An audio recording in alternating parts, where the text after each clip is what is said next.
आजची रेसिपी आहे पुरी आणि आपली पुरी अजिबात तेलकट होणार नाही आहे। चला तर पुरी करण्यासाठी आपण 2 वाटी कणिक घेतलेला आहे। त्यामध्ये मी 2 चम्मच बेसन पीठ घालते आहे। त्याचप्रमाणे 2 चम्मच त्यामध्ये आपण रवा घालूया। आता रवा आणि बेसन ॲड केल्यानंतर त्यामध्ये चवीनुसार मीठ टाकायचे आणि 1 चम्मच ओवा, त्याचप्रमाणे 1 चम्मच तीळ टाकूया। आता यामध्ये आपण आवश्यकतेनुसार पाणी घालायचे आणि घट्ट असं पीठ कणिक भिजवून घ्यायचं आहे।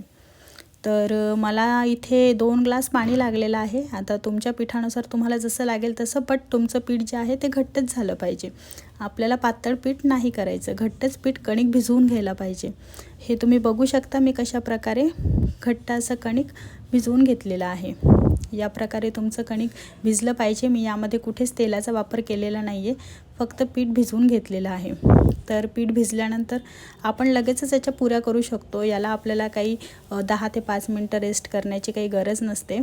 त्यानंतर आता मी घट्ट पीठ भिजवल्यानंतर पुऱ्या लाटून घेतलेल्या आहे। या प्रकारे मी सर्व पुऱ्या लाटून घेतल्या। जर तुमच्या पुऱ्या तुम्हाला लाटता येत नसेल तर तुम्ही थोडंसं त्याला पीठ लावू शकता किंवा एखादी थेंब तेल लावून पण तुम्ही त्या पुऱ्या लाटून घेऊ शकता। तर आता माझ्या पुऱ्या लाटून झालेल्या आहे। मी एका साईडला कढईमध्ये तेलसुद्धा गरम करायला घेतलं होतं। तेलही माझं छान कडकडीत गरम झालेलं होतं।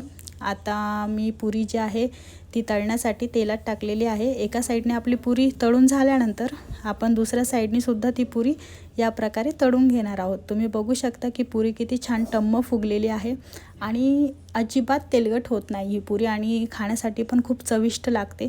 थोडी एक वेगळी चव लागते, छान लागते। तुम्ही नक्की बनवून बघा आणि मला नक्की कमेंटमध्ये सांगा की पुरी कशी झाली। तेलकट अजिबात होणार नाही आणि खाण्यासाठी पण खूप छान आहे। धन्यवाद।